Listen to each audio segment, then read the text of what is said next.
मंगल कृष्ण प्रणाम है,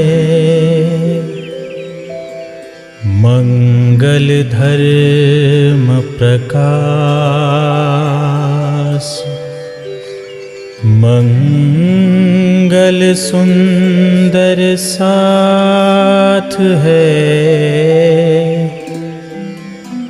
मंगल धाम उजास। प्यारे की जय, श्री गुरु जी महाराज की जय। परनावे तोले एक ने, मुख श्री कृष्ण कहंत मुख श्री कृष्ण कहंत। परनावे तोले एक ने, मुख श्री कृष्ण कहंत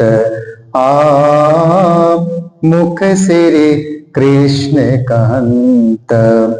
प्रसिद्ध प्रगट पादरे, प्रसिद्ध प्रगट पादरे, किवता किव करंत, किवता किव करंत, मुख श्री कृष्ण कहंत मुख श्री कृष्ण कहंत। कोट करो नर मेद, कोट करो नर मेद, अश्वमेध अनंत, अनेक धर्म धराविसे, अनेक धर्म धराविसे, तीरथ वास वसंत, मुख श्री कृष्ण कहंत मुख श्री कृष्ण कहंत। परनावे तोले एक ने, मुख श्री कृष्ण कहंत मुख श्री कृष्ण कहंत। सिद्ध करो साधना, सिद्ध करो साधना, विप्र मुख वेद वदंत, सकल क्रियासु धर्म पालता, सकल क्रियासु धर्म पालता, दया करो जीव जंत, दया करो जीव जंत, मुख श्री कृष्ण कहंत मुख श्री कृष्ण कहंत। भेष वर्ते करो विध विदना, वर्ते करो विध विदना, सती थाओ सिलवंत, वेश धरो साधु संतना, वेश धरो साधु संतना, ज्ञान ज्ञान कथंत, मुख श्री कृष्ण कहंत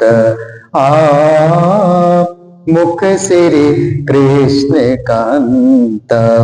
तपसी बहुविध देह दमो, तपसी बहुविध देह दमो, सर्वांग दुख सहंत, सर्वांग दुख सहंत। पर तोलना एक ने, पर तोलना एक ने, मुख श्री कृष्ण कहंत मुख श्री कृष्ण कहंत मुख श्री कृष्ण कहंत। परनावे तोले एक ने, मुख श्री कृष्ण कहंत। मुख श्री कृष्ण कहंत। मेहराज कहे मुख ये दान, मेहराज कहे मुख ये दान। जो बलि रूदे रमंता, जो बलि रूदे रमंता। 14 भवन ते जीतियो, 14 भवन ते जीतियो। धन धन ये कुलवंता, धन धन ये कुलवंता। मुख श्री कृष्ण कांत। मुख श्री कृष्ण कांत। परनावे तोले एक ने, परनावे तोले एक ने। मुख श्री कृष्ण कांत। मुख श्री कृष्ण कांत। मुख श्री कृष्ण कांत। बोलो श्री प्राणनाथ। ऐसी बड़ाई कै सिर मेरे, दे दिलई जो दावा। सब दुनिया के दिल में आनी, दे साहेदी सब किताब, दे साहेदी सब किताब।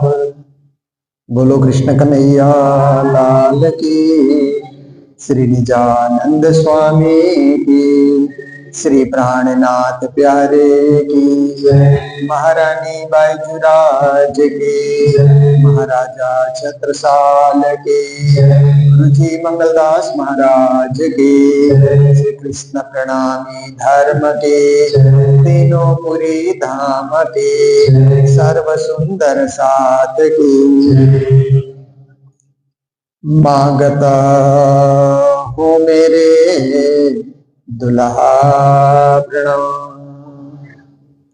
उपस्थित धर्मप्राण शिरोमणि सुंदर साथ जी, माताएं बहनें भाइयों, दुनिया में एक होता है मांगना और दूसरा होता है देना। मांगने वाले की भी कमी नहीं है, देने वाले की भी कमी नहीं है। अब आप देखिए कि मांगने से लोगों की प्रवृत्ति बिगड़ जाती है। ज्यादा मांगते रहेंगे ना, भीख मांगने वाले लोगों को देखिए ना, कई कई लोग तो सही सलामत हैं, शरीर से कुछ बीमार भी नहीं है, लाचार भी नहीं है, फिर भी दिखावा करके मांगते हैं। तो देखिए मांगना अच्छा नहीं है। मांगन से मरना भला, ये सतगुरु की सीख। गुरुजनों ने यही कहा कि मांगने से तो मरना भला, भूखे मर जाओ, क्यों मांगना। ऐसे नहीं मांगने के लिए भी गुरुजनों ने हमें आदेश दिया है कि कुछ किसी से मांगना नहीं चाहिए। फिर और कुछ संतों ने कहा मांगो उसी से जो दे खुशी से। कहते हैं उसी से मांगो कि जो खुशी से आपको दे, नाराज होके न दे, क्योंकि वो नाराज होगा तो उसके दान का आपको फायदा नहीं होगा। तो संतों ने कहा कहो उसी से जो न कहे किसी से, मांगो उसी से जो दे खुशी से। कैसी अच्छी बात है ना। हम अपने मन की बात उसी से कहें जो किसी और से न बताए, क्योंकि और से बता दिया तो आपकी हंसी होगी ना, आपकी कमजोरी पकड़ी जाएगी। इसीलिए ऐसे व्यक्ति से ही कहना चाहिए कि जो आगे किसी से ना कहे। पर ऐसे व्यक्ति कम होते हैं, बहुत ही कम होते हैं, क्योंकि कोई न कोई किसी न किसी के सामने बात करेगा ही करेगा, चुप से कोई रह नहीं सकता है। इसीलिए अपने मन की बात राज्य से ही कहेंगे, राज्य तो किसी से कहेंगे नहीं, पूर्ण ब्रह्म परमात्मा से ही कहें। तो कभी कभी होता है कि अपने मन की बात अपने से ही कहे फिर, और कभी कभी ये बात भी कही जाती है कि अपने आत्मा में जो बात है वो मन तक आने ही न दें, आत्मा को आत्मा में रखें, मन की बात मन में रखें।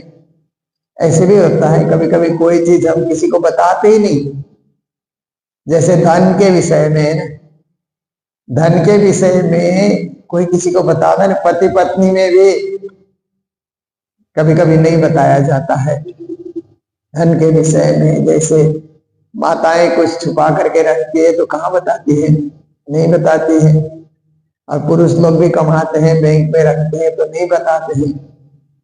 देखिए क्या है कि नहीं बताने का अर्थ है कि हम उसको गोपनीय रखना चाहते हैं, इसको जाहिर करना नहीं चाहते हैं। किसी को जानकारी मिली तो कभी भी मांग सकता है। इसलिए जैसे धन को हम छुपा करके बिन किसी को बताए उसको हम रख लेते हैं, अपने प्रिय से प्रियजन को भी नहीं बताते, तो ऐसे ही अपने दुख दर्द की बात है, समस्या की बात है, किसी से बताएंगे वो आगे बताता जाएगा तो उससे आपका कोई हल नहीं होगा, बल्कि और मन दुखी हो जाएगा।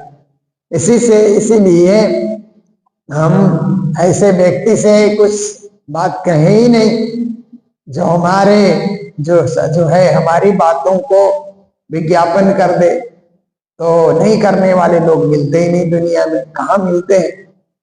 इसीलिए कहो उसी से जो न कहे किसी से, मांगो उसी से जो दे खुशी से, ये संतों का वाक्य है, उसी से मांगो जो खुशी से दे।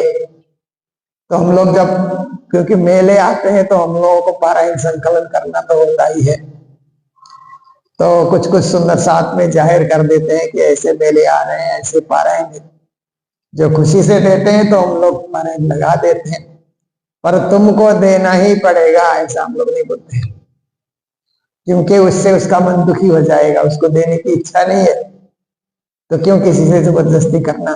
खुशी से जो दे ठीक है, उसी से काम चल जाएगा, और मांगने से देना ही होगा।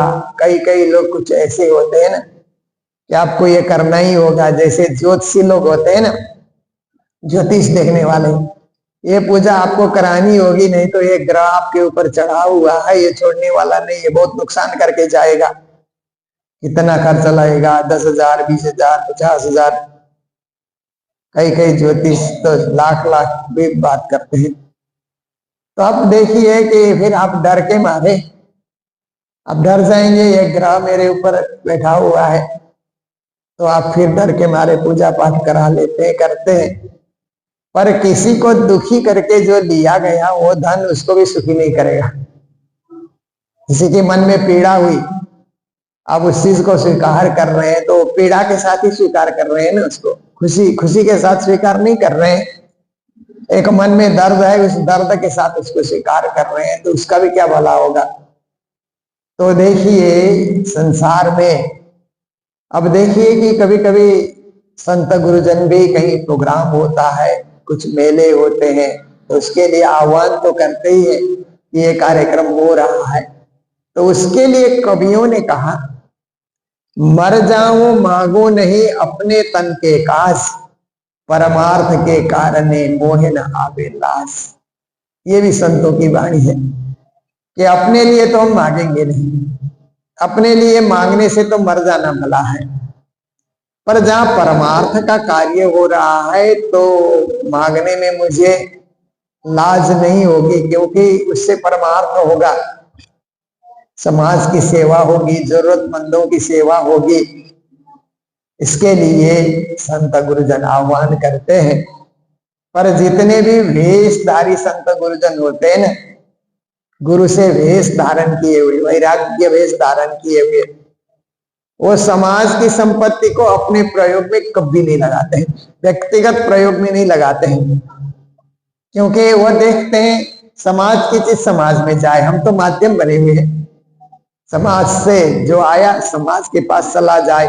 एक ऐसे समाज से आया जो दे सकते हैं, और एक से ऐसे समाज के पास जा रहा है जिनके पास देने को कुछ नहीं है, जरूरतमंद है, ऐसे लोगों के पास जा रहा है। हम तो माध्यम बने हुए हैं, इतना ही होता है। हम तो एक परमार्थ के कार्य में एक जुड़े हुए हैं, एक साधक बने हुए हैं।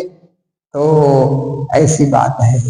प्राणनाथ जी आज की चौपाई में राग श्री में इस प्रकरण को सजाया गया गाने के लिए। तो कहते हैं मागत हूं मेरे दुल्हा, हे मेरे दुल्हा, हे मेरे धनी। क्योंकि जिसको हम इष्ट मानते हैं ना, प्रणामी परंपरा में परमात्मा को पति के रूप में माना जाता है। कई कई संप्रदाय में पिता के रूप में परम पिता परमेश्वर कहते हैं। ईसाई लोग भी कहते हैं ना, ईसाई लोग परमात्मा को पिता मानते हैं, जीसस को पिता का पुत्र समझते हैं, सन ऑफ गॉड ऐसा सोचते हैं। तो परम पिता परमेश्वर कहते हैं। और हमारे में भी कई हिंदू समाज में भी परमात्मा पिता है ऐसे, और देवियां माता है, इस रूप में माना जाता है। पर एक गोपी भाव की जो भक्ति है उसमें परमात्मा को पति के रूप में, प्राणेश्वर प्राण पति, आत्मा के पति, शरीर के पति तो संसार में होते, पर आत्मा के पति, प्राणों के पति, प्राणेश्वर, इस रूप में परमात्मा को माना जाता है, इस रूप में उनको भजा जाता है। तो जो प्राणेश्वर होता है उसी को दुल्हा कहा जाता है। दुल्हा दुल्हन कहते हैं ना, शादी में जो सजते हैं, जो वैवाहिक बंधन में बांधते हैं, उनको दुल्हा दुल्हन कहते हैं। पर हमारे आत्मा के दुल्हा, आत्मा के धनी, आत्मा के पति तो साक्षात धाम धनी श्री राज जी है। इसलिए प्राणनाथ जी कहते हैं, हे धनी, हे प्रिया, मागत हूं मेरे दुल्हा, हे मेरे दुल्हा, आपसे हम मांग रहे हैं। क्या मांग रहे हैं? मन करा कर्म वचन न मांग रहे हैं, तो मन से भी मांग रहे हैं और वचनों से भी। मनसा वाचा कर्म ना कहते ना, कर्म से भी, मन से, वचन से, कर्म से हम मांग रहे हैं। मतलब जरूरत है इसलिए हम मांग रहे हैं, कि केवल मन से मांग रहे हैं ऐसी बात नहीं है। मेरे कर्म से भी हम आपसे कुछ मांग रहे हैं, वचन से भी, वचन उच्चारण करके, केवल मन में उस बात को रख करके नहीं, वचन उच्चारण करके भी हम मांग रहे हैं। क्योंकि मन वचन कर्म तीनों एक तरफ है, एक ही दिशा में है। ये जीनत खाली करो, कहते हैं हमने जो मांगा है आप खाली न कर देना, निराश न करना। जिस आशा से हम मांग रहे हैं आप हमें निराश न करना, इसलिए हमें खाली न लौटाना। भर करके झोली भर दो, कहते हैं ना, ऐसे मेरी झोली भर करके मेरी इच्छाओं को पूर्ण करते हुए आप मेरे उस मांग को आप स्वीकार करें, ना न करें, हाँ करें। जो हमने मांगा है उसके लिए हम आप हाँ यस कर देना। हाँ नो कहने से तो कुछ होता ही नहीं है ना। हाँ हाँ ऐसे करके आप हमें दें। मैं अर्ज करूं दुल्हन, हम आपकी दुल्हन हैं, हम आपकी अंगना हैं, हम आपकी सखी हैं, इसलिए अर्जी कर रहे हैं। क्योंकि मेरा हक है, एक दुल्हन होने के नाते, एक सखी होने के नाते मांगने का हक हो जाता है ना। जैसे लड़की है, विवाह होकर के जिस घर में आती है, जिस घर में प्रवेश करती है, तो उस घर से उसका हक हो जाता है। जब विवाह के बंधन में बंध गया, अब आजकल अरेंज मैरिज बोलते हैं ना, अरेंज मैरिज और कोर्ट मैरिज बोलते हैं ना, दो तरह से विवाह संपन्न होता है। तो अरेंज मैरिज में भी पंडित सर्टिफिकेट देगा, लिख के देगा कि ये शादी हमने कराई है इस मंदिर में, इस मंडप में, इस जगह, इतने समय में, तो उसकी भी मान्यता होती है। कोर्ट में जाकर के मैरिज करे तो उसकी तो पूरी मान्यता है, कानूनी मान्यता, पूरी मान्यता है। तो आज मैरिज हो जाए और कल को रात को ही दोनों झगड़ ले आपस में, कभी कभी होता है ना किसी परिवार में, झगड़ने और दूसरे दिन वो लड़की केस दायर करेगी तो उसका हक हो जाता है, उसके धन पाने का हक हो जाता है। एक ही दिन में आप देखिए उसको अधिकार मिल गया। क्योंकि वैवाहिक बंधन में बंधे तो उसको अर्धांगिनी के रूप में, आधा अंग के रूप में उसे स्वीकार किया ना, इसीलिए आधा अंग से उसको देना होगा। या कोर्ट जो तय करे या समाज जो तय करे, कुछ तो देना ही होगा। उसको खाली करके तुम वापिस जाओ, तुम्हारे माँ के घर से जो लेके आई हो उसको लेकर के जाओ, ऐसा वो बोल तो सकता है, परंतु कानूनी रूप से ऐसे नहीं होता है। उसको कुछ देना ही होगा, उसका हिस्सा कुछ देना होगा। दुनिया में भी ये रीत है। तो श्री प्राणनाथ जी महाराज कहते हैं कि हम भी आपकी दुल्हन है इंद्रावती के रूप में, तो हम अर्जी कर रहे हैं। यहाँ कोई कानून नहीं, कानून की बात नहीं है, जबरदस्ती की बात है, एक अर्जी की बात है। प्रार्थना हम कर रहे हैं कि मैंने जो मांगा है धनी आप बख्शें, आप कृपा करें, आप मुझे दे दें। इस प्रकार से आपसे मांग रहे हैं। क्या मांग रहे हैं? मेरे धनी तुम्हारी साहेबी। कहते हैं हे मेरे धनी, आपकी एक साहेबी है ना, बड़प्पन, महिमा, महिमा से आप मंडित हैं। तो आपकी महिमा, आपके पास जो बड़प्पन है, आपके पास जो महानता है, महत्ता महानता कहते हैं ना, वो जो चीज है उसी को साहेबी कहा जाता है। साहेब तेरी साहेबी भारी, ये प्रकरण भी हम लोगों ने सुना ना। आपकी महिमा बहुत अपरंपार है। तो आपकी जो महिमा है, धीरे धीरे वाणी प्रकट करने से वो महिमा मेरे में उतर रही है। और सुंदर साथ मेरे कोई धामधनी के रूप में गुजरे हैं, मेरे कोई साक्षात पूर्ण ब्रह्म के रूप में सुंदर साथ आरती भी उतार रहे, सेवा भी कर रहे हैं। इसलिए हे धनी, आप अपनी साहेबी अपने पास रखो, मुझे नहीं चाहिए। अपनी बढ़ाई या जो कुछ भी महत्ता है वो आप अपने पास ही रखिए, मुझे मत सौंपिए, मुझ में वो मत उतारिए। तो कहते हैं मेरे धनी तुम्हारी साहेब, तुम अपनी रखो, आप अपने पास ही रखें। इश्क दीजिए मुझे अपनों, कहते हैं मुझे बस अपना प्रेम दीजिए, आप प्रेम मुझे प्रदान कीजिए, उसी में हम तृप्त रहेंगे, परितृप्त रहेंगे, और अधिक हमें कुछ नहीं चाहिए, बस प्रेम देते रहिए। तो परमात्मा का प्रेम मिलेगा, परमात्मा का स्नेह मिलेगा, तो क्या नहीं मिलेगा फिर? जिसे स्नेह दिया जाता है उसको सब कुछ दिया जाता है। जिसको स्नेह देते हैं वो कुछ भी मांगे न मांगे फिर भी उसको दिया जाता है ना। स्नेह जिससे रखा जाता है। तो हे परमात्मा, हमसे स्नेह आप रखें, प्रेम रखें, आप कृपा रखें, करुणा रखें।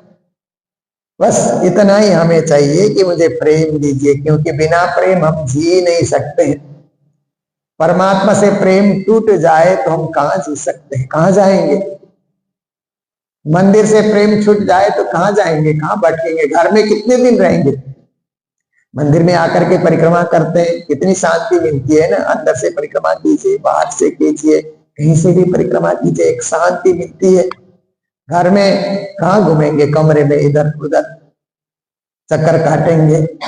तो परमात्मा से, मंदिर से, भक्ति से, गुरुजनों से हम विमुख हो गए तो कोई जगह नहीं रहेगी। इसलिए कहते हैं कि इश्क दीजिए मुझे अपना, मुझे प्रेम देते रहिए, स्नेह देते रहिए कि ये भी एक सुंदर साथ है, ये भी मेरा ही अंश है, ये भी मुझे ही मानता है, मुझे ही भजता है।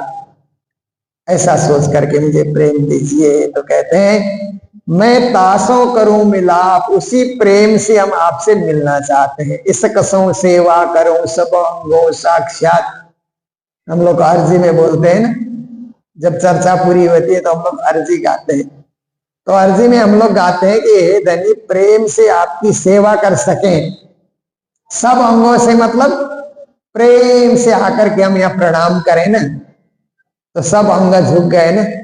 जब मंदिर में हम झुक जाते हैं तो पांव भी झुकते हैं, घुटन भी झुकते हैं, पेट भी झुक जाता है, पीठ भी झुक जाती है, गर्दन भी झुक जाता है। आप देखिए पूरा सिर ही झुक जाता है जब हम प्रणाम करते हैं मंदिर में आकर के, सब कुछ झुक जाता है ना। सब अंग राज्य की सेवा में अर्पण, मतलब हम तन मन धन अर्पण कियो सब तुम पे ब्रजराज। मन भावे सो ही करो, हाथ तुम्हारे लाज। गुरु जी की रची हुई चौपाई है ना प्रार्थना पुष्पांजलि में। हम अपना तन अर्पण कर रहे हैं, मंदिर आते हैं और मंदिर आकर के प्रणाम करने का अर्थ है कि ये तन आपने दिया हमें, हमने नहीं बनाया। इस तन को आपने हमें प्रदान किया, इस तन में रह करके सेवा करो। इसलिए ये तन आपका दिया हुआ तन आपके मंदिर में आकर के हम अर्पण कर रहे हैं, मतलब झुक रहे हैं आपके चरणों में। हम अपने पूरे तन को, अपने सर्वस्व को आपके चरणों में झुका रहे हैं। फिर तन झुकता है तो मन भी झुकना चाहिए। जब तन झुका हुआ है तो मन कुछ कुछ सोच रहा होता है ना, कभी कभी कर तो रहे प्रणाम परंतु दिमाग कहीं और घूमता हुआ होता है। इसलिए मन को भी तैयार करके लाना है कि अभी मंदिर में झुक रहे हैं तो हे मन तू भी झुक जा, राजश्यामा के चरणों में तू भी टिका रहा। ऐसा करके उस मन को भी समझाना पड़ता है, तो मन भी अर्पित हो जाता है। जब झुकते हैं उस समय मन राजश्यामा के चरणों का ध्यान करे तो मन भी हमारा झुक गया, अर्पित हो गया। फिर कहते हैं धन, फिर जो धन चढ़ाने के लिए हम लाए हैं, क्योंकि हम लोग मंदिर आते हैं तो खाली हाथ तो कभी आते ही नहीं है। मंदिर में जो जो हमको चढ़ाने की इच्छा हो, थोड़ा ज्यादा उससे कोई मतलब नहीं है। जब आरती होती है तो आरती के समय में हम आरती में चढ़ा सकते हैं, दान पात्र में चढ़ा सकते हैं। तो ऐसे हमारा जो हम जो घर से सोच करके आए कि ये धन हम मंदिर में चढ़ाएंगे तो वो भी चढ़ा देना है, तन मन धन। क्योंकि सब धन सर्वस्व धन तो चढ़ाया नहीं जाएगा, पर मंदिर आते हैं तो चढ़ाने की कुछ धारणा लेकर के आते हैं ना, इसलिए उसको वापस लेकर के नहीं जाना चाहिए, उसको चढ़ा ही देना चाहिए। तो तन मन धन अर्पण कियो, मैंने ये तन मन धन आपको अर्पण किया। मकान अर्पण नहीं किया है, मकान में तो और दिन हमको रहना है। मकान में जो हमारे पास धन है वो भी हमने अर्पण नहीं किया, क्योंकि परिवार को भी खिलाना है, परिवार का पोषण भी करना है। पर आपके लिए जो हमने अर्पण करने को सोचा है वो तो अर्पण कर सकते हैं। और मन जितने देर तक हम मंदिर में तब तक तो मन अर्पित करना है, बाकी घर में जाएंगे तो फिर तो घर में घर का काम करना होता है, फिर मन को उधर लगाना भी पड़ता है, तन को उधर लगाना भी पड़ता है। पर जब यहाँ आए तो तन मन धन आपको अर्पण है। सब तुम पे ब्रजराज है, ब्रजराज श्रीराज ही ब्रजराज है, श्रीराज ही रसराज है। ब्रज में आए तो ब्रजराज नाम पड़ा, दास में आए तो रसराज का नाम पड़ा है श्रीराज। तो मन भावे सोई करो, फिर उनसे हम कह रहे हैं आपके मन में जो भावे वो करें, हमारी इच्छा से आप कुछ न करें, क्योंकि हमारी इच्छा तो छोटी होती है, हमारी इच्छा स्वार्थ से भरी हुई भी होती है। पर आपको जो लगे ठीक, आपको जो अच्छा लगे वो आप करें। आप जैसा नचाना चाहे वैसे हमें नचाएं, जो कराना चाहे वो आप कराएं, हम आपके हैं, आपके बने हुए हैं। ऐसा भाव लेकर के मन भावे सोई करो, आप ऐसा करें। हाथ तुम्हारे लाज, मेरे जीवन की लाज आपके हाथ में है, क्योंकि हमारी लाज, लाज रखो गिरधारी, भजन आपने सुना ना, मीरा के भजन है ना, मेरी लाज रखो गिरधारी। ऐसे ही उस पद में गुरु जी ने रचना की कि जीवन की लाज, कई लोग मजाक न करें हमारे ऊपर, हंसी मजाक लोग कर जाते हैं ना कभी कभी, यार दोस्त लोग ज्यादा करते हैं और अनजान लोग तो करेंगे नहीं। जानकारी में जो लोग हैं वही हंसते हैं हमको देख करके, तो हंसने से मेरी लाज चली जाएगी। आप रखें, उसको सुरक्षित बना करके रखें, मेरी लाज को आप रखें। तो यहाँ कहते हैं कि हे धनी, मुझे प्रेम से आपको मिलना है, दिल का प्रेम आपको चढ़ाना है। देखिए तन अर्पण कर रहे हैं, वो भी प्रेम चढ़ाने का भाव है, तभी तो तन झुक जाता है मंदिर के सामने। और नहीं है तो कभी कभी कुछ लोग आते हैं दूर से, ऐसे करके निकल जाते हैं। कई लोग तो मोबाइल में बात करते आते हैं, ऐसे करके निकल ही जाते हैं। तो मन तो अर्पण हुआ नहीं, मन तो और किसी के साथ जुड़ा हुआ है गपशप करने में, ऐसे लोग भी कभी कभी आ जाते हैं। तो देखिए कि प्रेम से हम आएंगे तो मोबाइल लेकर के क्यों आना, वो घर में ही चार्ज होता रहेगा। प्रेम से आएंगे तो राज्य के चरणों में आना है, अतिरिक्त झंझट लेकर के हम क्यों आए। तो प्रेम प्रकट करने के लिए जब हम मंदिर में झुक जाते हैं तो झुकने का अर्थ हृदय में प्रेम प्रकट हो जाए, मन में प्रेम प्रकट हो जाए।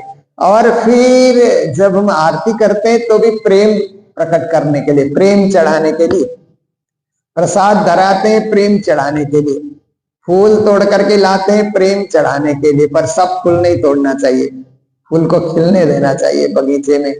जो बगीचे में फूल खिले हुए हैं ना, जितनी जरूरत है उतना ही हम तोड़े। और एक फूल तोड़ते हैं तो एक फूल लगाना भी चाहिए, रोज ही तोड़ते रहेंगे तो फूल कहां से आएंगे फिर, है ना। ये समझदारी की बात है। पर राज्य को फूल चढ़ता है, इसलिए जरूरत के फूल तोड़े, उससे ज्यादा हम तोड़े ही नहीं। क्योंकि वो फूलने दिया जाए तो कल तक भी खिलता रहेगा, हफ्ते भर खिलता रहेगा। वो खिला हुआ फूल कितना अच्छा लगता है बगीचे में जाने से। बगीचे के सारे फूल हमने तोड़ दिए तो उस बगीचे में जाने से वो आनंद नहीं आता, वो शोभा नहीं होती है। बगीचे की शोभा ही फूल है, इसलिए वो फूल खिले रहे और कुछ उनमें से चुने हुए फूल हम राज्य को चढ़ा सकें। और फूल चढ़ाना हमारा एक क्या है कि एक क्रिया है, उसको माध्यम हमने चुना है, पर हम तो प्रेम चढ़ा रहे हैं, फूल के माध्यम से प्रेम चढ़ा रहे हैं आपको। तो उस प्रेम से, प्रेम पंथ से आकर के मैं प्रेम से शीश झुकाता हूँ। गुरु जी ने प्रार्थना पुष्पांजलि की एक एक चौपाई तो बहुत हृदय को छूने वाली चौपाई है, हृदय स्पर्शी चौपाई है गुरु जी की। क्योंकि गुरु जी ने अपने आत्मा की पुकार प्रार्थना पुष्पांजलि में रखी है।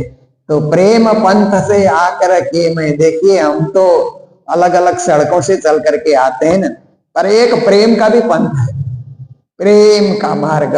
वो प्रेम का मार्ग क्या होता है कि वो एकदम सरल होता है, सुगम होता है, सुबोध होता है, सुगम्य होता है। ऐसा प्रेम का पंथ होता है। इसलिए हम प्रेम पंथ से चलकर आ रहे हैं। प्रेम पंथ कब होता है? घर से निकलते हुए राजश्यामा राजश्यामा बोल करके चले तो वो प्रेम का पंथ हो जाता है। ऐसे तो रास्ता तो हम चल ही रहे हैं, पर उनको याद करके हम चल रहे हैं ना, इसलिए वही प्रेम पंथ हो जाता है। प्रेम पंथ से चल करके मैं प्रेम से शीश झुकाता हूँ। जब हम शीश झुकाते हैं तो भी हम प्रेम से शीश झुका रहे हैं। अहंकार नहीं है, द्वेष नहीं है, छल नहीं है, कपट नहीं है, किसी प्रकार का झंझट नहीं है, बस प्रेम ही प्रेम है। उस प्रेम से हम आपके चरणों में झुके हुए हैं। तो प्राणनाथ जी भी कहते हैं मुझे प्रेम दीजिए, मेरे को प्रेम ही पाना है, उसी से आपसे मुझे मिलाप करना है। वो साहेबी बड़प्पन वो सब मुझे न दीजिए, मुझे उससे आपके चरणों में आने में कुछ न कुछ बीच में रुकावट आ जाती है। इसलिए आप बस प्रेम ही बरसाते रहे और कुछ न दे, प्रेम दे। जैसे ब्रज की गोपियों ने कृष्ण से क्या मांगा कि बस आप प्रेम देते रहिए, कुछ नहीं चाहिए और कुछ नहीं चाहिए, कोई संपन्नता नहीं चाहिए। हमें जमुना जाकर के जल भरने में ही आनंद है। हम एक घड़े के ऊपर दूसरा तीसरा घड़ा चढ़ा करके भी आएंगे, हमें गाय का दूध निकालने में ही आनंद है, हमें लकड़ी ढूंढ करके ला करके आग जलाने में ही आनंद है। जो कुछ है उसमें हमको आनंद है, पर आपका प्रेम मिलता रहे। जो भी काम करें आपका प्रेम मिलता रहे तो काम करने में भी आनंद आएगा। घर का काम, परिवार का काम, समाज का काम सब हम करते रहें, परमात्मा की कृपा का अनुभव करके काम करते रहें तो सब काम पूजा के समान हो जाता है। केवल सुबह बैठ करके आधा घंटा पूजा कर रहे हैं वही पूजा, ऐसी बात नहीं। हम सच्चे दिल से काम करें, परमात्मा की कृपा का अनुभव करते हुए, तो जो भी कार्य करेंगे, जहां जहां जाऊं सोई परिक्रमा, जो जो करूं सो पूजा, आत्मा यज्ञ से बढ़कर यज्ञ नहीं है दूजा। देखिए जहां जहां वही परिक्रमा, जो करो सो पूजा, सब आत्मा यज्ञ है, आत्मा के द्वारा ही सब कुछ हो रहा है। इससे बढ़कर कोई पूजा और नहीं हो सकती है। तो श्री प्राणनाथ जी महाराज यही सब ज्ञान, यही सब भाव इन चौपाइयों से व्यक्त कर रहे हैं। आज का हमारा समय पूर्ण हो रहा है। आज स्कूल में भी एनुअल फंक्शन है, एनुअल कंसर्ट, सांस्कृतिक कार्यक्रम का कार्यक्रम है और यहाँ पर भी श्याम भजन मंडल की ओर से भजन का कार्यक्रम है। तो जहाँ भी आप सहभागी बन सकते हैं आप लोग जरूर भाग लें। स्कूल अपना है और अपने स्कूल के बच्चे तैयारी करके अच्छा अच्छा सांस्कृतिक कार्यक्रम दिखाते हैं, तो उसको भी देखना चाहिए, क्योंकि हमारे ही बच्चे पढ़ पढ़ करके कहाँ कहाँ पहुंचेंगे और कहेंगे कि हम ये स्कूल पढ़े थे। कभी भी उनकी जीवनी में हमारे स्कूल का नाम, प्रणामी स्कूल का नाम आएगा। ये सब चीजें हैं। तो आप लोग अब धीरे धीरे, हम लोग नए साल की प्रतीक्षा में भी हैं। अंग्रेजी कैलेंडर के हिसाब से नया साल प्रारंभ हो रहा है, ऐसे हम लोग हिंदी कैलेंडर से बैसाख में मानते हैं, परंतु अंग्रेजी कैलेंडर से 1 जनवरी से हम लोग शुरू होते हैं। फिर 30 जनवरी से यहाँ का मेला है। तो धीरे धीरे हम लोग मेले के करीब भी आ रहे हैं। अब सब लोग तैयारी में रहें और जीवन को धन्य बनाते रहें। बोलो कृष्ण कन्हैया लाल की, सदगुरु महाराज के, श्री प्राणनाथ प्यारे के। मेरे धनी तुम्हारी शायरी, तुम अपनी राखो आप, इसक दीजे मोहे अपनो, मैं तासों करूं मिलाप, मैं तासों करूं मिलाप। बोलो श्री प्राणनाथ प्यारे की। श्री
मेरा